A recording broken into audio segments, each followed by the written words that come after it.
ज्योतिष और जीवन में आपका स्वागत है। श्री गुरु चरणों में नमन कर श्री गणेश की वंदना करता हूं।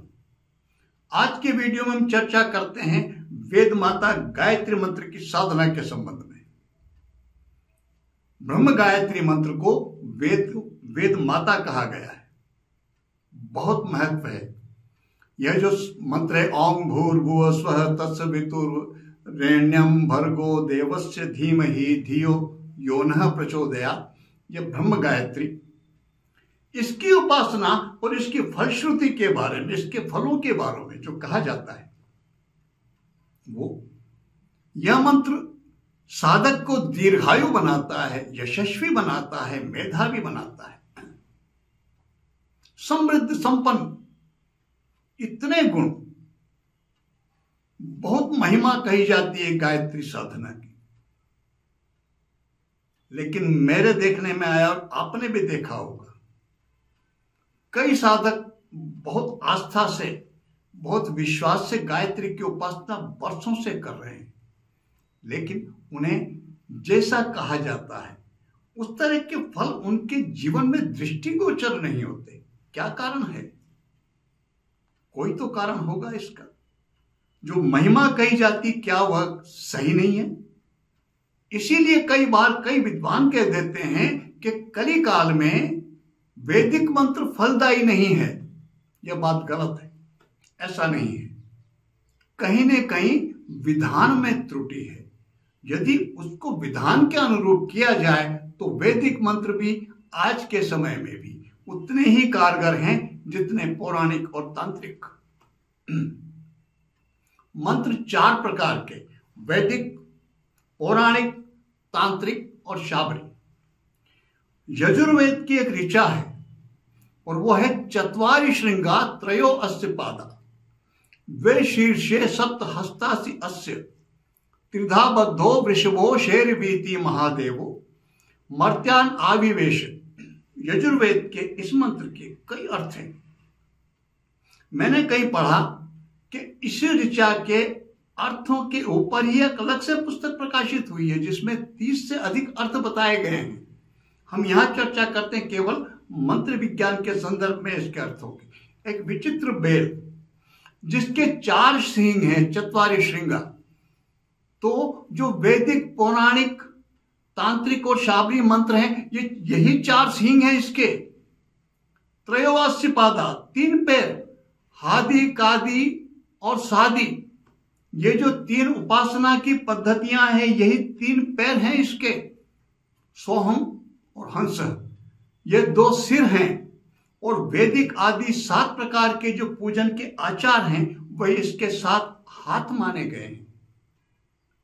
तो वैदिक मंत्र प्रधान रूप से वेदों की वेद माता है। ये वैदिक मंत्रों का लाभ यदि लेना है तो सबसे पहले गायत्री मंत्र की उपासना आवश्यक है। गायत्री मंत्र के चैतन्य हुए बिना वैदिक मंत्रों की अन्य दूसरे वैदिक मंत्रों का फल नहीं मिलता है। इसीलिए इसको वेद माता कहा गया। इस गायत्री की उपासना में बहुत विस्तृत विधान है इसका। हम इसके विस्तृत विधान पे न जाकर के एक सामान्य उपासक, सामान्य ब्राह्मण जो आस्था रखता हो ब्रह्म गायत्री में, वो किसी भी वर्ण का हो, जो आस्था रखते हैं इसमें, इसकी उपासना, इसके लाभ लेना चाहे, वो कैसे करें, क्या करें? तो इसकी 24 मुद्राएं हैं, 8 प्रधान हैं। उनमें भी आवश्यक नहीं है उनकी तरफ जाने की। करते हैं, कर सकते हैं, बहुत अच्छा, ना करते हैं कोई बात नहीं। हम प्रारंभ तो करें।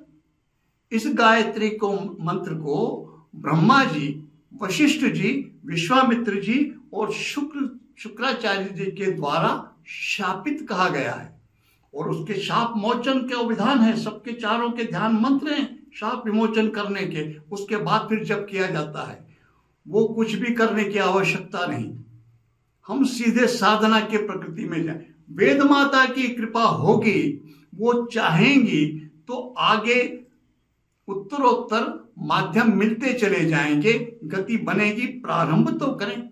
हमें शिखर पर पहुंचना है, हम पहली सीढ़ी पर तो पैर रखें। पहली सीढ़ी पर पैर रखने से पूर्व यदि हम डरेंगे, शंका करेंगे और सारे विचार करेंगे, मन में उपा हो, तो फिर शिखर पर पहुंचना तो संभव ही नहीं है।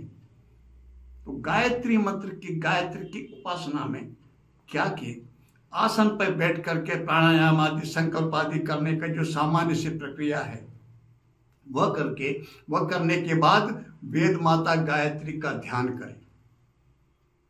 गायत्री मंत्र की इतनी महिमा है कि किसी भी देवता के, किसी भी इष्ट देव की उपासना करने से पूर्व उनके गायत्री मंत्र के जप का विधान बताया जाता है। क्यों? क्योंकि किसी भी देवता की उपासना करने से पूर्व उनकी गायत्री मंत्र का जप करने से वह मंत्र उत्कीलित हो जाता है, चैतन्य हो जाता है। किसी भी तरह से यदि शापित है, बाधित है, तो वो शाप मुक्त हो जाता, बाधा मुक्त हो जाता है और फलदायी हो जाता है। इसलिए चाहे हम गणपति की, लक्ष्मी की, विष्णु की, शिव की, किसी की भी उपासना करें, पहले उनके गायत्री मंत्र को करना चाहिए और यह विधान बताया जाता है। इस ब्रह्म गायत्री के मंत्र से पूर्व भी एक मंत्र है जो इनकी गायत्री है, वो करना चाहिए। तो ध्यान करें हम पहले, वेद माता गायत्री माँ का ध्यान करें। मुक्ता विद्रुम हेम नील धवल छाये मुखे स्त्री क्षण युक्ताम इंदु निबद्ध रत्न मुकुटाम तत्वार्थ वर्णात्मिकाम गायत्रीम वरदा अभयाम अकुशकशाम शूलम कपालम गुणम शंखम चक्रमाथर बिंद युगलम हस्तेर वहंतिम भजे। ये ध्यान है। गायत्री मंत्र का जप करने से पूर्व यह ध्यान करना चाहिए और इसके बाद फिर हम, यह ज्ञान मुद्रा कही जाती है, अनामिका, तर्जनी और ये अंगुष्ठ, इन दोनों के पैरों का स्पर्श, तर्जनी का और अंगुष्ठ का, ये इनको स्पर्श करके और बैठना, ये मुद्रा ज्ञान मुद्रा कहलाती है। दोनों हाथों से बना करके बैठें और ओम परमहंसाय विद्महे महातत्वाय धीमहि तन्नो हंसः प्रचोदयात्, इसका यथेष्ट जप करें।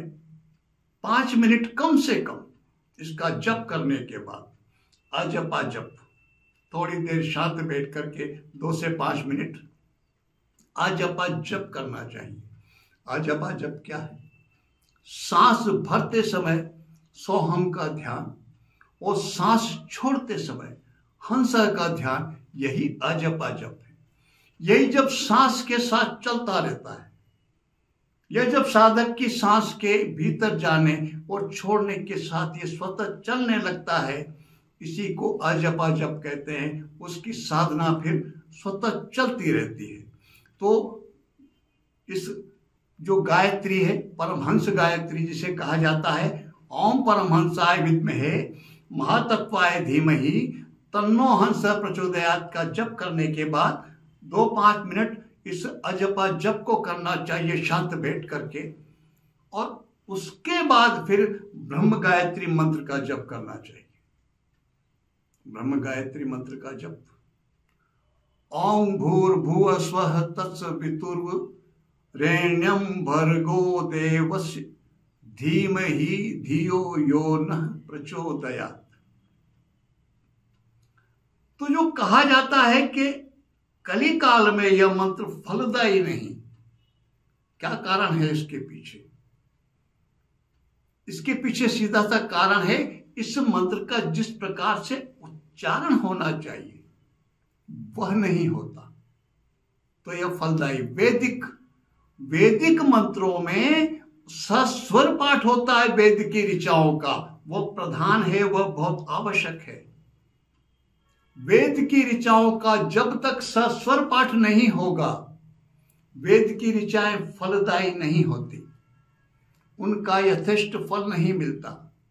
जो हम देखते हैं जीवन में, कई लोग यथेष्ट लंबे समय तक करने के बाद भी कोई परिणाम नहीं पाते, चाहे आर्थिक दृष्टि से, शारीरिक दृष्टि से, कैसे भी जो महिमा कही जाती है उनके जीवन में घटे दिखाई नहीं देते। कारण क्या है? सिर्फ एक ही कारण है, कि उनका जिस तरह जप होना चाहिए सहस्त्र उस तरह जप नहीं होता। गायत्री मंत्र की साधना के लिए पुरुषचरण की बात करें तो 24 लाख का पुरुषचरण, विश्वामित्र जी के अनुसार 32 लाख में यह जप पुरुषचरण होता है। अब कितना लंबा समय चाहिए साधना के लिए। फिर उसका 10वां दशांश हिस्सा हवन, मार्जन, तर्पण, ब्राह्मण भोज, तब कहीं जाकर के और ये गायत्री मंत्र चैतन्य होता है। और ये जब जागृत और चैतन्य होता है तो जो इनकी महिमा कही जाती है ये सूर्य के समान कर देता है व्यक्ति को। लेकिन इसके लिए उतना श्रम भी चाहिए, उतनी साधना भी चाहिए, उतना धैर्य भी चाहिए और फिर अर्थ भी चाहिए। पैसा भी खर्च होता है, सहज नहीं है। तो साधना हम उस तरह से हम पुरुषचरण के उसकी तरफ भी ना जाए, केवल जीवन में इसको नियमित साधना के रूप में ले लें। गायत्री मंत्र का लाभ लेना चाहते हैं तो हम सहज रूप से इसको ग्रहण कर लें नियमित साधना के रूप में। ब्राह्मणों के लिए तो इसे बहुत आवश्यक माना गया है। वैसे ब्राह्मण की परिभाषा क्या? यो जानाति ब्रह्म स ब्राह्मण। जो ब्रह्म को जानता है वही ब्राह्मण। ब्राह्मण का एक अर्थ द्विज भी है। द्विज का अर्थ होता है द्विजन्मा। दूसरा जन्म कब होता है? जब वो ब्रह्म को जान लेता है। और ब्रह्मत्व प्राप्त करने के लिए ब्रह्म गायत्री का इसकी उपासना आवश्यक मानी गई है। तो हम आसन पे बैठ करके ब्रह्म गायत्री इसका ध्यान करके, वेद माता गायत्री का ध्यान करने के बाद फिर हम परमहंस गायत्री का यथेष्ट जप करें। 2-5 मिनट हम अजपा जप वो करें। वो करने के बाद में फिर हमें यथेष्ट जप करना चाहिए ब्रह्म गायत्री का। अधिकांश व्यक्तियों को जिससे भी मैंने पूछता हूं मैं, वो बताते हैं गायत्री की उपासना के बारे में वर्षों से करते हैं। और परिणाम जो उनकी परिस्थिति देखता हूं मैं तो पूछ लेता हूं करते कैसे हो। फिर वो बताते कैसे। कोई कहते हैं 3 माला, कोई कहते हैं 5 माला, कोई 7 माला, 11 माला रोज प्रतिदिन। मैं कहता हूं संभव नहीं है। कारण क्योंकि जप का जिस तरह से करते हैं वो जप करना फलदायी नहीं है। और जिस ढंग से विधान से ये फलदायी होता है उस तरह से 11 माला प्रतिदिन करना संभव नहीं है। कैसे करते हैं? ओम भूर्भुवस्सुवः तत्सवितुर्वरेण्यं भर्गो देवस्य धीमहि धियो यो न प्रचोदयात्। ओम भूर्भुवस्सुवः तत्सवितुर्वरेण्यं भर्गो देवस्य धीमहि धियो यो न प्रचोदयात्। ओम भूर्भुवस्सुवः तत्सवितुर्वरेण्यं भर्गो देवस्य। इसी गति से जप किया जाता है। इस गति से 3 माला 5 माला कितनी ही मालाओं का जप करें प्रतिदिन और वर्षों करें, कुछ भी करें, कैसे ही करें, जो फल कहा जाता है वो फल नहीं मिलेगा। कारण क्या है उसका सीधा सा कारण, उसका सस्वर पाठ नहीं होता। वेद की ऋचाओं का आपने वेद पाठ सुने अब देखे हो तो उसमें स्वर चलते, स्वर प्रधान है। और इसीलिए स्वरों के कारण ही वो वेद मंत्र फलदायी होते हैं। तो वेद माता गायत्री मंत्र की उपासना करना है और लाभ लेना है तो उसका हमें जप भी सस्वर करना होगा। कैसे? ओम भूर्भुवस्सुवः तत्सवितुर्वरेण्यं भर्गो देवस्य धीमहि धियो यो नः प्रचोदयात्। देखिए, एक बार मैंने बोला, इसी में मेरी सांस भर गई। जब हम इसको संख्या में बढ़ाएंगे, जब हम इसको 1 माला 2 माला 3 माला तक ले जाएंगे तो क्या करेगा ये हमारे फेफड़ों की जबरदस्त एक्सरसाइज कर देगा। हमारे सांस जब अंदर जाती है तो वो ऑक्सीजन को लेके जाती है अंदर। हमारे फेफड़े उस ऑक्सीजन का उपयोग करते हैं रक्त को शुद्ध करने में, बदले में वो कार्बन डाइऑक्साइड में बदल जाती है। सांस जब बाहर निकलती है, हवा जब बाहर निकलती है तो कार्बन डाइऑक्साइड को बाहर लेके बाहर निकलती है। यह विज्ञान सम्मत बात है। अभी कोविड के दूसरा राउंड आया था, उसमें कितने ही व्यक्ति, एक मध्यम आयु के युवा अवस्था के भी कई व्यक्ति काल कलवित हुए, मृत्यु को प्राप्त हुए। कारण क्या बना था? कारण क्या था उसमें? ऑक्सीजन की कमी हो जाना। ऑक्सीजन की कमी अर्थात उनके फेफड़ों ने ऑक्सीजन को ग्रहण करना बंद कर दिया। फेफड़ों की बीमारी, फेफड़ों की कमजोरी के कारण उनकी मृत्यु हुई।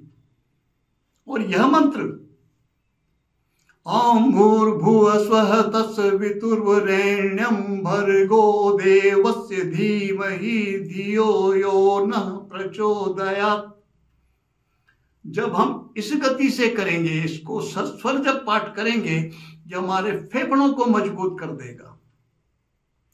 फेफड़ों की एक्सरसाइज होने के कारण, फेफड़ों की परम अवस्था उनके शुद्ध होने के कारण, सक्षम होने के कारण वो ऑक्सीजन का पूर्ण रूप से उपयोग करेंगे। और ऑक्सीजन का पूर्ण उपयोग होने के कारण रक्त परम शुद्ध होगा। हमारा हृदय रक्त को पूरे शरीर में भेजने का काम करता है। बीमारियां जितनी भी होती हैं उनका माध्यम रक्त बनता है। रक्त शुद्ध होगा, मस्तिष्क को शुद्ध रक्त का जब संचरण प्राप्त होगा, मस्तिष्क शुद्ध रहेगा, सकारात्मक सोचेगा, मन के सकारात्मक विचारों को एक स्वस्थ शरीर क्रियान्वयन करेगा, तो वो प्राप्त होगा जो महिमा कही जाती है गायत्री मंत्र की। धन देखा जाए तो धन कोई सीधा प्राप्त नहीं होता। किसी भी कार्य की सफलता के प्रतिफल में मिलने वाला जो है फल, वो धन है। हम कार्य करेंगे और पूरे मनोयोग से लगेंगे, तन मन से लगेंगे, तो उस कार्य में सफलता प्राप्त होगी ही होगी, तो बदले में समृद्धि तो प्राप्त होगी ही होगी। और स्वास्थ्य तो उसने प्रथम अवस्था में ही दे दिया। गायत्री मंत्र ने फेफड़ों को शुद्ध किया, रक्त को शुद्ध किया, स्वास्थ्य तो पहले चरण में ही प्रदान कर दिया।